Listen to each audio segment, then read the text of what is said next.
The In It Together with Lori Lynn Green talk show is a positive way to start your day. Ready for some encouragement? Yeah, let's do it. I'm pumped. Let's let the healing begin. Come be inspired, hear moving stories, even laugh out loud. Can't make heads or tail of what I'm saying. Just incomprehensible. Life moves pretty fast. You don't stop and look around once in a while, you could miss it. You'll hear real people doing real things to make a real impact. You are heroes every day. Hear honest, compassionate, engaging issues you care about. You see people come together to do good in our community, and the more we come together, the more good we can do. Listen in and get started on redesigning your life and hear what's positive in Greater Manchester. Here's your happy host, Lori Lynn Green. Good morning, friends in Greater Manchester. Welcome to In It Together. We are so glad that you've tuned in. If you'd like to find us on the web, you can go to inittogether.net, listen live or to previous shows, even link to our Facebook and Twitter and YouTube. And I think there's one more. LinkedIn. We are so glad that you've tuned in. So if you like and follow us, you'll see that we're bringing out the best in people to influence positive change in this community and beyond. Today is Recovery Now with my good friend Jen Lever. This morning, as always, we're talking about helping your loved ones dealing with addiction, but also, especially today, the moms out there. Jen's been working with a mom, and so she's got some insights for us this morning.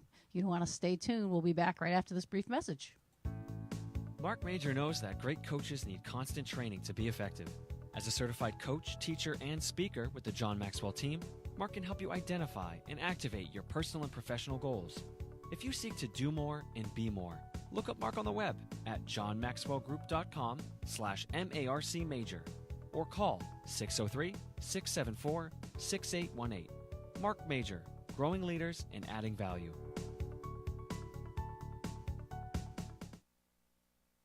Hi, I'm Bob Bola, Chief Instructor of Defensive Strategies and anchor of the Personal Safety segment, where we talk about personal protection, situational awareness, and home defense. Tune in every Thursday at 9 a.m. and refuse to be a victim. Only on In It Together with Lori Lynn Green.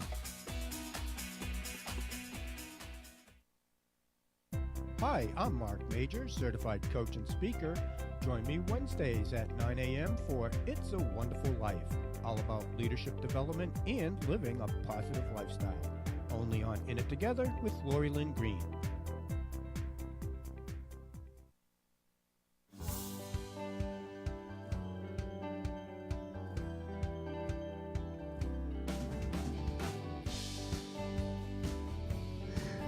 Welcome back to In It Together and Recovery Now. We're kicking off this morning. Good morning, Jen. Good morning, Lori. With all this extra stuff we have to do, it's quite. Now we got to share it. And if you are one of our live streamers, welcome. We're glad that you're here. If you're listening via internet radio, we also welcome you. Either way, if you're on the live stream, feel free to comment, ask questions, give us some feedback. And those of you who are on internet radio, you can also give us a call at 603-384-3535. Love to hear from you. So this morning, I always like to put a little bit of background on Jen. This morning, we're going to be talking about we're always talking about how to help your loved ones dealing with addiction, but mainly Jen wants to touch on the moms, what the moms have to deal with, and how to encourage them. Now, this doesn't exclude dads or anybody else who's a mom proxy or a grandparent, but I think Jen has a specific story that she wants to share. I'm sure other things will be weaved in there, but we welcome all of you live streamers. We thank you for being here. You are valuable to our program. Please comment, ask questions, and feel free to give us a call if you are on the radio. All right, so I want to give a little bit of background of Jen. First, she's an expert in early childhood development, childhood development. And last week we were talking a little bit about the connection and how much people don't realize there's such a connection from early childhood to those who are predisposed, I guess you could say, to addiction. Mm-hmm. because as we have talked about in the past, we've talked about brain detox and what Dr. Carolyn Leaf has taught about the brain. She's a 30-year cognitive neuroscientist who daily does research and is now doing studies on people who are suffering with depressions and doing a non-medication approach, but doing a intentional changing of the mind and the way they think approach, and it's bringing healing to the brain. She says that a lot of our responses in life probably 90-something% comes from our subconscious. And so it's all the different things that have been built up since your childhood, and, you know, how you responded to things, the fears that were developed, all those kind of things, how you looked at yourself and what you thought about yourself, and all those kind of things kind of come up in our responses in life. We don't know. Like there's a lot there that are subconscious we don't realize. I was reading about how by the time a child is 6 years old, that's really how they learn to engage in the world. That's where their emotional intelligence develops and how they learn to engage in the world. So it's a very critical time, and so I take that very seriously in my dealings with children, because the way I respect them, the way I love them, the way I promote fairness and justice in their lives is very intentional on my part, and I try to replicate that intentionality in my staff and let them know just how very important it is, the way they react to the kids, the way they, you know, teach them to conflict resolve, the way they teach them empathy. I often tell them I don't want to hear you telling them constantly what they cannot do. I want you to tell them what they can do, because they're learning. And if they're only learning what they can't do, no, that's all they're learning. It's interesting you say this, because a lot of negative things are learned. You know, we're born with all the wonder. We're born with possibility of what we can do. We try things. And when kids are little, parents are very, hey, cool, look at that first step. Oh, you know, every little thing the child does, we encourage them. And then at some point, when they start getting into trouble or crossing the line, now we begin to shift that around. But the word tells us, train a child up in the way they should go, not the way they should not go. Right. And when they're older, they will not depart from it. I find that if I take the time to share with them even the science behind why I'm asking them to do something, you're actually teaching them critical thinking. Like it's not just, oh, I'm telling you not to do that because I don't want you to have fun. Or because I'm mad or frustrated. That's never a reason And we should never deal with children in a way that your behavior is inconveniencing me, so I want to put you in your place. That should never be the angle that we come at with them. Because this is where we're talking about the shame comes in. You know, some parents actually think that's a great form of discipline. I'll make you embarrassed. I'll shame you. It doesn't help. And he just even having a son, even as an adult, going through this crisis, which he has successfully passed through and is now after doing what, very 10 well. or 11 years. Yeah. And it was never giving up and never seeking ways, never being were there times I was discouraged? Absolutely. But never staying in that place. And we know other people, like Kathy Sari, her son was many years as well. And so always looking for ways, always praying, always staying connected, always being in a position where you're uplifted, that you're not, the problem is not bigger than the answer. That's such a good point right there. The problem is not bigger than the answer. Yeah.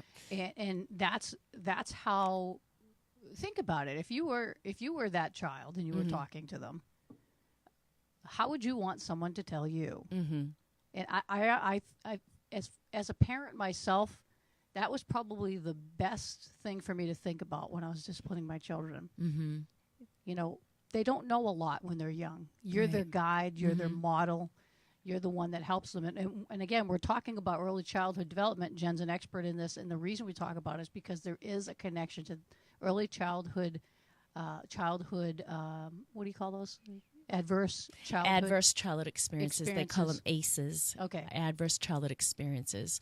So there's like 10 top average childhood experiences that would actually make a child more likely to be an IV drug user later on. And there's different things. There's obviously neglect and abuse. And all right, we have a comment here. Someone is saying that they refocus and they're careful not to enforce a negative. Right. Very good. Mm-hmm. Yes, thank you for your comment. Yes, that's excellent. As a matter of fact, I just was using that very same outlook, sharing that with one of my teachers the other day. I said, don't focus on the negative behavior. Focus on what you would like them to do. Well, and that's it. And because so, that's training them for all this stuff, believe it or not, is training them for how to hear God. Yeah. As a parent, we are the closest thing to God that these kids have. Yep. Are we showing them to him? Yes. By how we're responding? Are we name calling? We call them stupid. Hey, you stupid. I mean, it's funny when you're joking around. We see it in the sitcoms, but real life isn't a sitcom. Yeah. It was kind of ironic when I was helping somebody the other day because this child was being very resistant and didn't want to have their diaper changed, and they were kicking and throwing a fit, and this teacher asked me, how do I handle this? I stepped in, and the child immediately stopped. It's kind of like, and what I said, all dog. I said was, okay, we're going to change your diaper. I didn't focus on the behavior. They were instead of saying you need to stop kicking, you need to stop squirming, whatever, I just say, oh, we're going to change your diaper. Here, would you like to hold this so that I can? Very good, and that's exactly what I envisioned when you said that. How I would have handled the same thing. Yeah, and they totally went into peace mode because they were. It was when you focus so much on the behavior, whatever you focus on grows, and so there. I mean, there's times where there's defiant behavior. Right. For instance, if a child is hitting another child and you tell them to stop and they continue to do it, then you have to take that child and, sit them down and look in their face. And instead of saying, you're sitting here for hitting them, I don't like to approach it that way. I like to look at them and say something like, and bring the other child over and hug the other child and give that other child attention. And I'm just say, I don't want you to hurt my friend. I want you to be kind to your friend. I said, look in his eyes. I said, that hurt him. I said, but I don't think you want to hurt him. Or, I get them to look in that child's eyes. The minute they look in that child's eyes, they start melting and they go to hug them. Right. Because they're forming empathy. You're looking into a real live human being who has feelings. And then I'll say, how would that make you feel if that happened to you? And so I get them to have empathy. And instead of shaming them for doing it, I actually teach them. I give them some critical thinking. I give them the science behind, these are our friends. We want to treat them nice. Don't you love them? And how would you feel? And kind of go through that process. Rather than... Instead of a quick, you're inconveniencing me, stop it, go sit down. You shouldn't be, you know what I'm saying? Look, now you hurt it's them. Punitive. Exactly. Versus teaching, lovingly guiding them. This is really hard for a lot of people to swallow. And my guess is the one that's helping probably didn't get that themselves. So chances are, what we're dealing with in the connection with the addiction is there's an undeveloped emotional and empathetic development. And so you and I have talked about... And they don't feel good about themselves because maybe there was some shame in there. So later on, and it's funny that people think that shaming somebody will snap them out of it, but it actually drives them further into their addiction. Why? They feel horrible about themselves. And I used to say to my son, he would do things, and I would say to him, have you no shame? Like, I can't... But that's just it. While they're under the influence of drugs, it numbs the shame. Yeah, and this is where you and I talk when, we did some coaching when your family was struggling. And I remember one part where I said, we don't treat him his natural age. We treat him his emotional age. Why?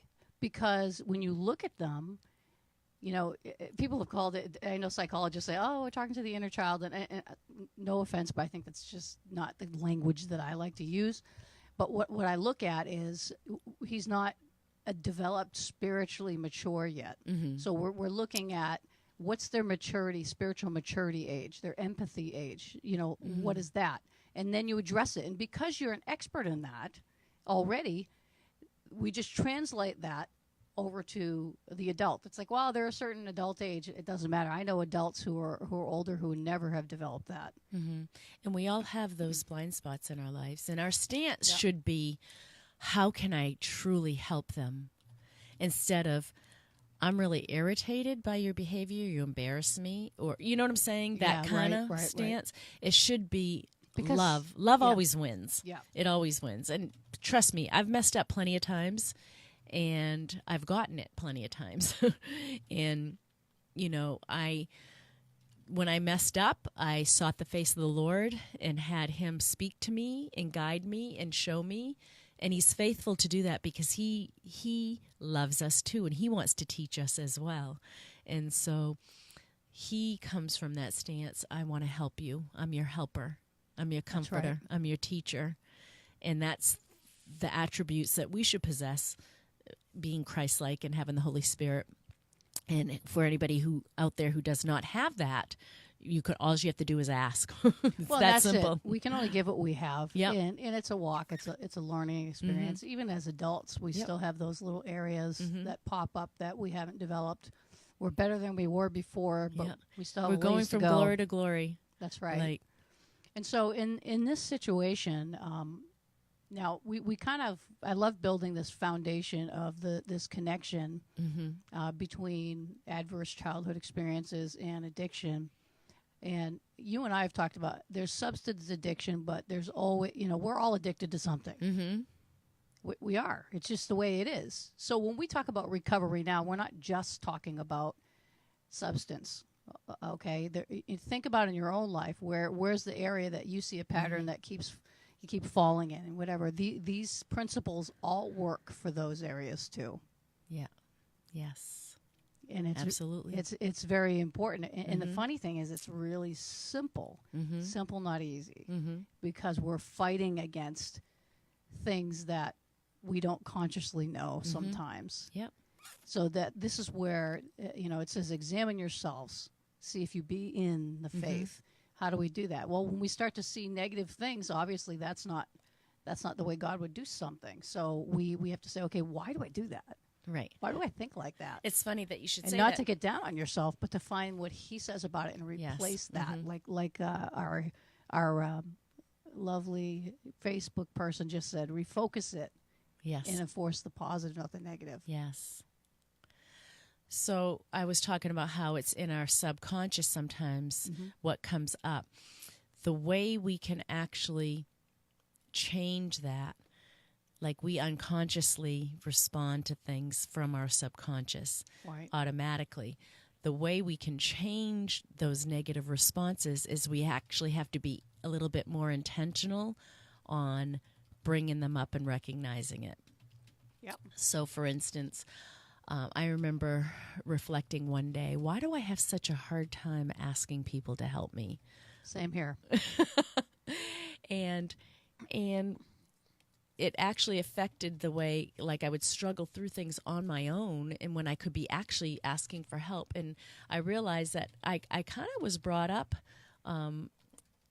thank you, in many ways, for my dad wanted us to learn things on our own, like to the point where, it was like, figure it out yourself, like almost to the point where I almost felt I couldn't ask him. So it kind of went off on the pendulum swing a little bit. And I know that's not what he intended, but in my little mind, that's what I felt. Yeah. And so I actually had to realize that one day and say, no, stop feeling so uncomfortable about asking for help.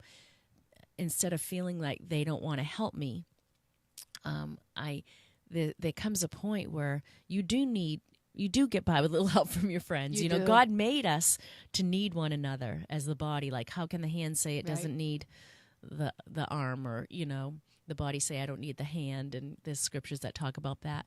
And so just little things like that. But a lot of times,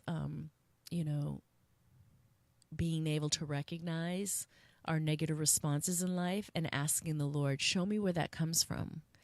And help me to rethink that. That's the relationship, right? It's like, it's not this religious thing, but it's just like, God, if you're real, if you're here, show me who you are. Yeah. Because once I know who you are, I'll know who I am. And the reason is because we're created in his likeness in his image, his image and his likeness. Yes. And he is, it says in the word, God is love. And then if you read 1 Corinthians 13, it tells you what love is to us first. He's patient, he's kind, he's gentle. He doesn't keep records of wrongs. He thinks no evil. Yes. You know, there's a lot of things about us, and we have a lot of wrong assumptions first. Our view of who he is will develop us into our level of how we view ourselves oftentimes, or how we view God oftentimes, is how we treat people. And so we can, it says it's from him, through him, and to him. And in other words, we love because he first loved us. Yeah. So we got to take a short break, though. Those of you on live stream and on internet radio, please stay tuned. This will be a very brief message, and we appreciate if you support those who support us. We'll be right back. Little Leapers and Knowledge Keepers Childcare and Preschool offers learning experiences that give kids a healthy sense of self and meaningful connections to the world around them. We teach children from a positive perspective so they learn healthy conflict resolution and develop character. Owner Jennifer Lever has over 28 years' experience in child development. She's helped children learn to read as young as 18 months. Join our happy place where we make happy happen. Located in Pinardville, bordering Bedford and Manchester. Call today at 603-491-1780. Morgan Self-Storage has been serving Manchester and Salem, New Hampshire for over 15 years. Facilities are heated with security and video surveillance in well-lit hallways, easy access loading, and high-capacity elevators. With many sized units, portable trailers, and boxes for moving, we can meet your residential or business storage needs. 400 Bedford Street in Manchester or 8 Willow Street in Salem. Visit morganstorage.com or call us at 603-623-2000. Morgan Self-Storage, making self-storage secure, safe, and easy. CrossNet Inc. offers computer and IT services for commercial clients as well as local personal users. We create tailor-made plans for your business's unique needs, from computer repairs to managing networks, servers, and desktops. CrossNet Inc. offers managed services, data backups, virus protection, web filtering, and more. For more information, go to crossnetinc.com or call for your personalized IT services today at 603-589-2520. CrossNet Inc. IT services that keep your business running when you're on the run. Hi, I'm Jen Lever, anchor of the Recovery Now segments. Join me Tuesdays at 9 a.m. where I offer support to families struggling with addiction. Hear personal stories, learn the signs of addiction, and get help for your loved ones. Only on In It Together with Lori Lynn Green. Hi, this is Lori Lynn Green, Advancement Strategist and Coach Trainer at alphaadvancementstrategies.com. Join me Mondays at 9 a.m. where I'll talk about ways to help keep you moving forward in life. Only on In It Together with Lori Lynn Green.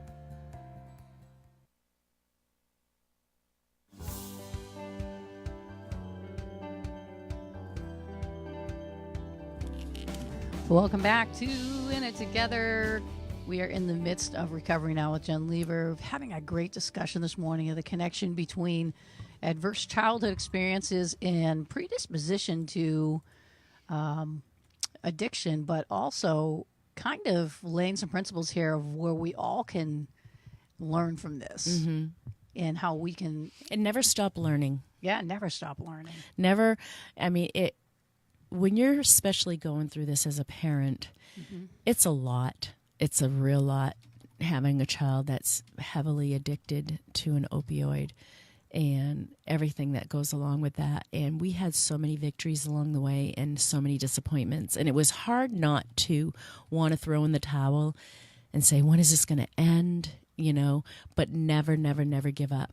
Right. Never, never give up. Never. Always keep looking for the answers because they're to be had. And I've learned so much along the way that I want to just be able to share and help those so that they don't have to, you know, learn it on their own, like many times that I had to, and just to save you a lot of time. You know, and we've talked before, too. You talked about the victories and the disappointments. And this is where you help people understand, you know, sometimes relapse is really part of recovery because they're learning. Yeah. And you always want to keep being there for them. And some people are like, I just don't have what it takes. Or I've seen people just like, you know what, get out of here. I can't handle it. And I don't condemn those people. No. But thank goodness, especially in our community, there's more and more help than we've ever had. Yeah. We've seen a decrease Yes. about 20% Yeah. in opioid overdoses since December. There's a huge prayer network and the Samaritan Network as well, who are constantly 24/7 praying for this. And I'll tell you, that moves things. Yes. Never stop praying and never stop believing. You know, if you find it necessary to place boundaries, which are very healthy, you know, do so, but never stop praying and never stop believing. And the other part as a parent, as we're talking about the parent, is the isolation, feeling alone, like no one understands. Now, you were in this for about 11 years. And when I met you about 4 years ago, you were talking to me about it. You were telling me about the situation and everything and how hard it was. Because after a while, people get burnt out. And a lot of it's because they just don't understand. They don't know how to help. They don't know how to... But I feel like we're crossing that now, where people are really learning. So... And God will always give you a bosom buddy that will just, you know, ride the storm out with you. And that's what I what believe all He our gave me friends that do. in you. Yeah, You well, know, really. thanks. Yeah, absolutely. But I also believe that there are a lot of people who've been through it now who've come out with the victory on the other side. Who, you know, and this is what real life is about. We go through hard things and then we overcome them, and then we help others who are going through them because we know the way. Right. It's like we've been there before. We know how to get through it, and so don't be afraid. Jen and I encourage, reach out to someone, find somebody who can relate to you and help you. Don't be isolated. Don't make yourself feel alone. That's not really going to help you. You need to be strong, and so find someone who's strong in faith, who can help you build that strength as well, and you'll begin to see the victories too, just like Jen did. I've seen you at your best, and I've seen you at your worst, and I'm really, all I can say is God is really faithful. He is. He is. I was reminded of a scripture. It's in Proverbs 30:26. And I wanted to get it in its full version. It's talking about, they call it the Hyraxes, which is a rock rabbit. It's a little rabbit. And are creatures of little power, yet they make their home in the crags. The crags is like the cracks in the mountain in the rock. That's why they call it the rock rabbit. That it would hide in there. So he's saying, you know, kind of observe the rock rabbit. They have little power, yet they make their home in the crack of the rock. And so when you're going through this, you literally feel powerless.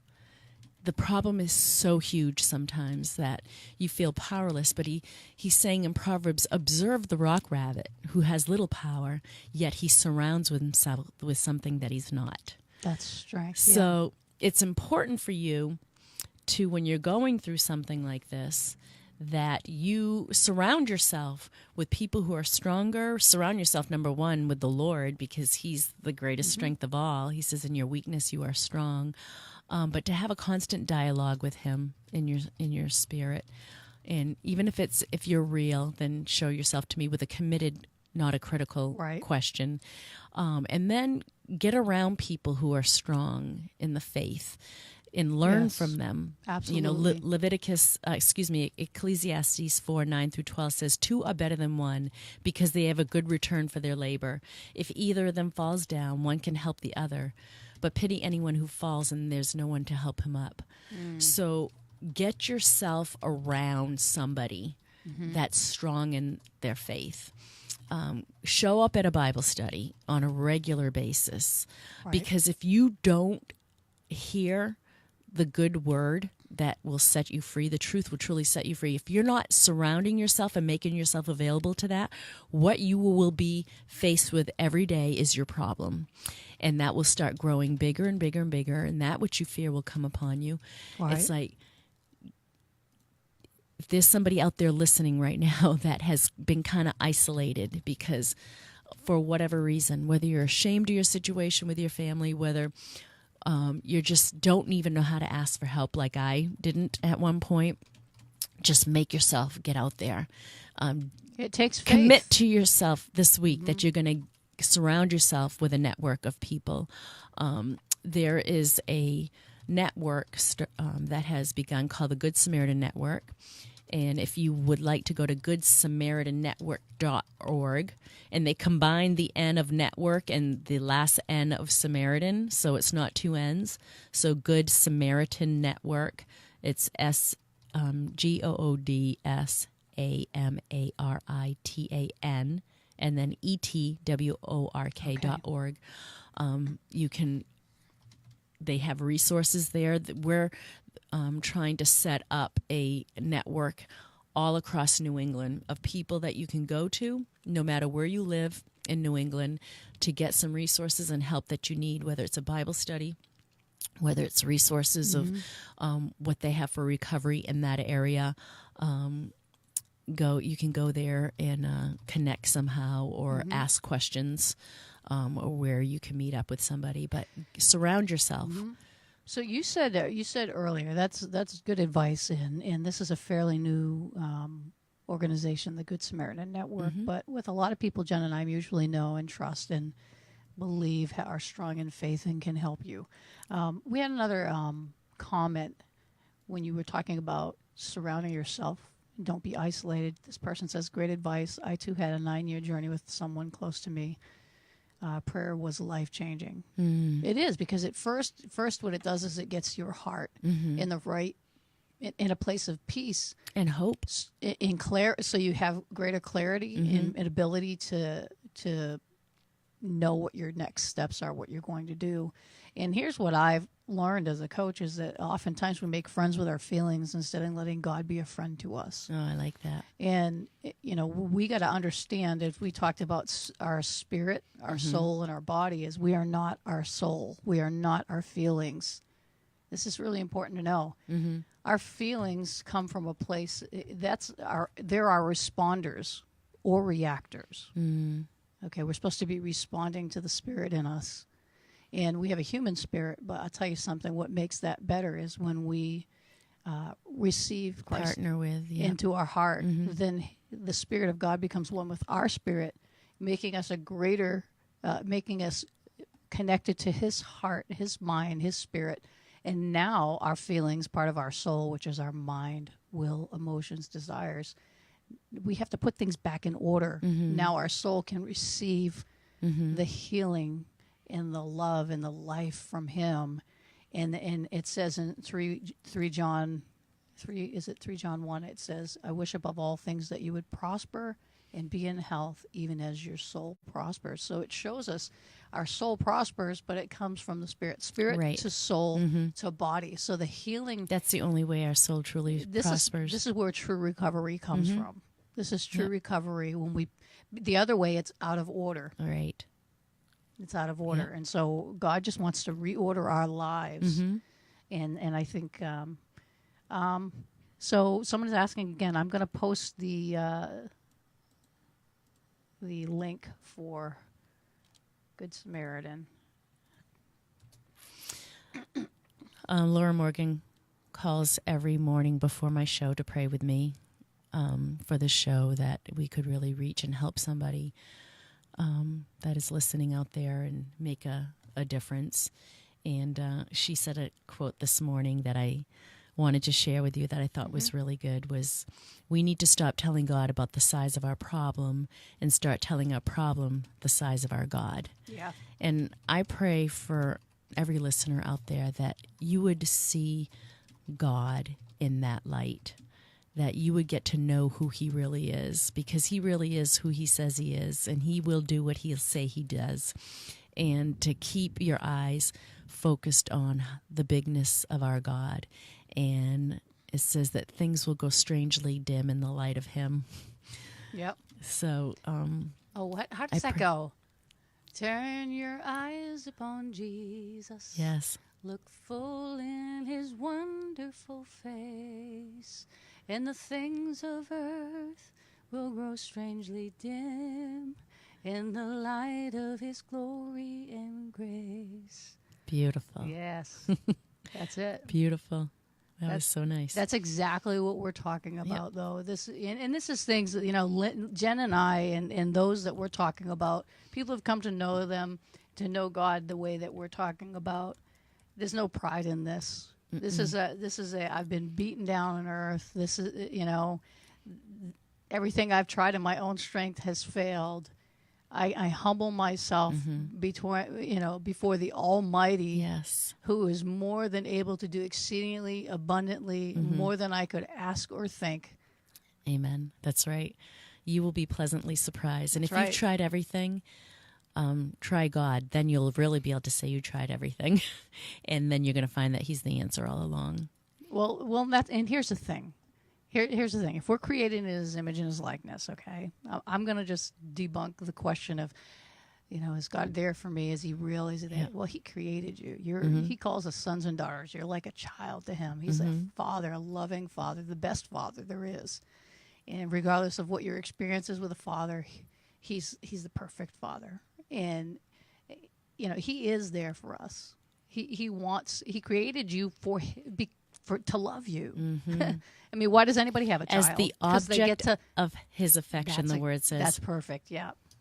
We are the object of His affection. Some people say, he created us to worship Him. No, I think He knows who He is. He doesn't need us to worship Him to know who He is. We worship Although Him. it's an authentic response to understanding who we are. There you go. And so I find it a joy to worship my King. But He created us as the object of His affection so that He could have, it brings Him great pleasure to have relationship with us like we would have with our own children, like Lori says. And when I worship Him, it's because I'm grateful for the love He gives me. Not because I think, I need to earn some brownie points. Worship is a response. Yes. Or it's a response to the revelation of the love. True worship is a response. Yep. Absolutely. Yeah. And so obviously we're worshipers, Jen and I. Yeah. We've even gone out and done some worship together. I think we did 1269 Cafe one time with Lynn. Yeah, that was awesome. We're going to do that again. I'll tell you, there's nothing like that. Get some good worship music. I mean, they have all different genres now. Yep. But I'll tell you, you get some that it's good for your soul. Yes. I find I can get my housework done a lot quicker and faster when I'm dragging my feet. If I put it on some good, upbeat Christian music, I feel so lifted up. And before I know it, I'm like, wow, my house is spotless. And I was having a hard time before. So it's good for your soul. It certainly is. Well, we are out of time, unfortunately. I always enjoy talking with you. It's always a very rich time. I hope it's been a blessing for those of you watching and those of you listening. We appreciate you being in the audience. Even afterwards, if you have questions or comments or whatever, feel free to put them on there. We'll find them and we'll connect with you. Absolutely. But Jen, why don't you give some contact information so people can know how they can reach out to you? JenniferLever.recoverynow@gmail.com. And I would be even more than happy to talk to you over the phone if you like. Sure. So if you want to email me, I can give you some contact information. It's also on my email. Perfect. All right. Thank you. We'll be back after this very brief message from me. There we go. And then we'll close out. So please stay tuned. Hi, I'm Lori Lynn Green, Advancement Strategist and owner of AlphaAdvancementStrategies.com. I've been very successful at helping people overcome stressful situations to get immediate results in their personal and professional lives. At Alpha Advancement Strategies, we provide a non-judgmental and supportive environment, empowering clients to focus more on reaching their goals. You can find us on the web at alphaadvancementstrategies.com or call us at 603-860-9260. Alpha Advancement Strategies is where you invest in yourself.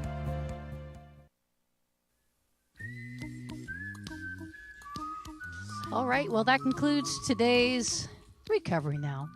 If you want to join us tomorrow for It's a Wonderful Life, coach, speaker, and executive director of the John Maxwell team, Mark Major, will be here helping us to be more so we can do more for the kingdom. All right? Have a blessed day. And remember, we're in it together.